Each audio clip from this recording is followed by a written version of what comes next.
Hi, I'm Karina, owner of Country Strong Fitness, and we're here today going to work with one of our clients, Darren. We're going to talk about exercise and what it does to you mentally and your body sense of self.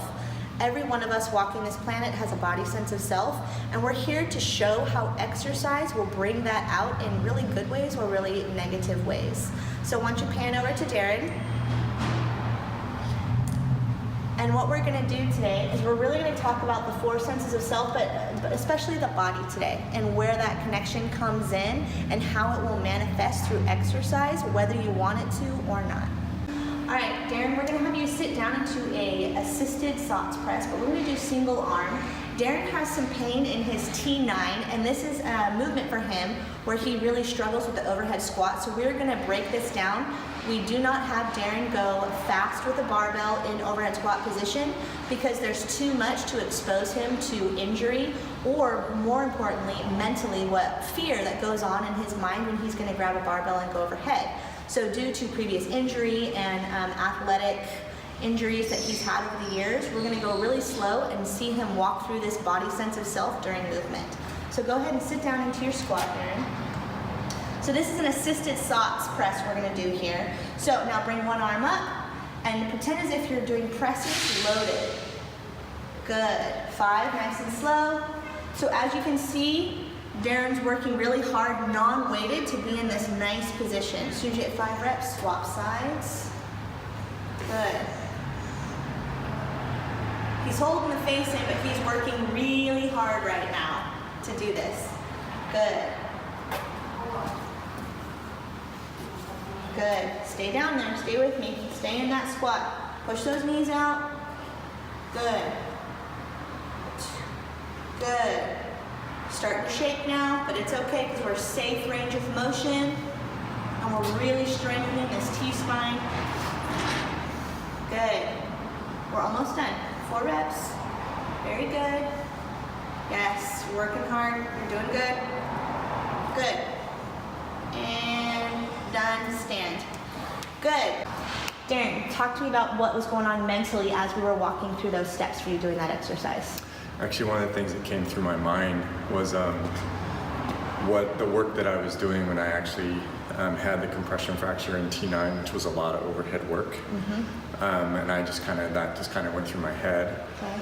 And then as I started to struggle, I noticed a couple things that my form was going, and immediately it was, you're not doing it right. A lot of I can't do this, or yeah, it's not right, you know. And then when my legs started to shake, it was also particularly, I can't believe I can't do this.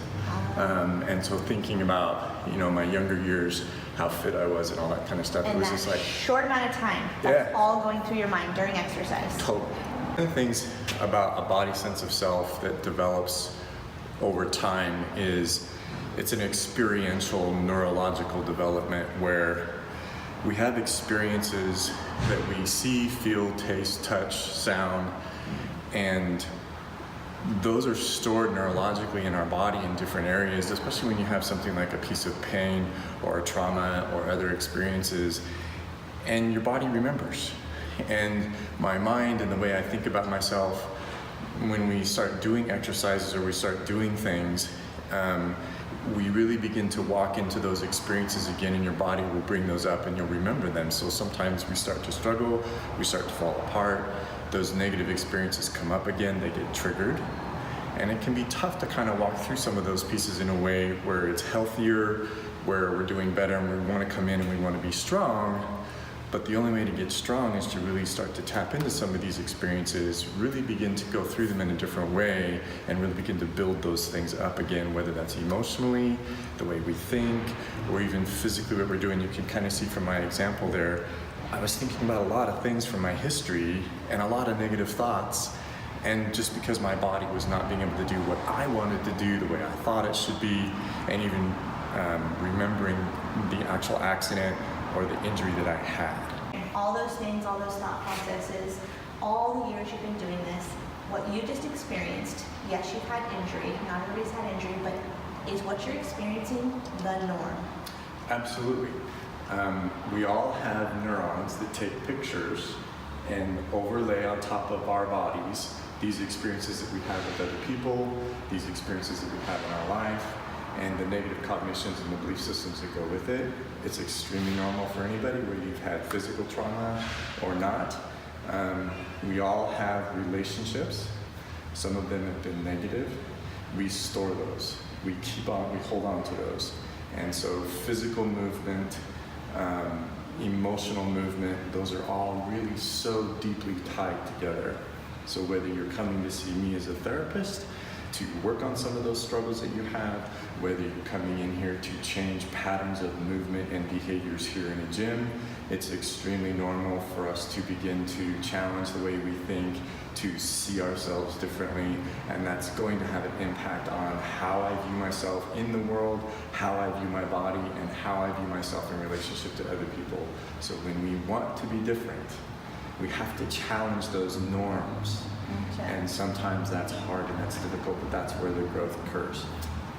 Is there any difference between money, what you do for your job, type of athlete, if you're 200 pounds overweight or if you have a shredded six-pack? Is there any difference in the process that is happening, or is it we all are going to go through this at some point in some way? We're all going to go through it at some point in some way. Definitely, you would want to have compassion and empathy for people who definitely have experienced the bigger traumas in their life. They're going to struggle in certain areas more than others.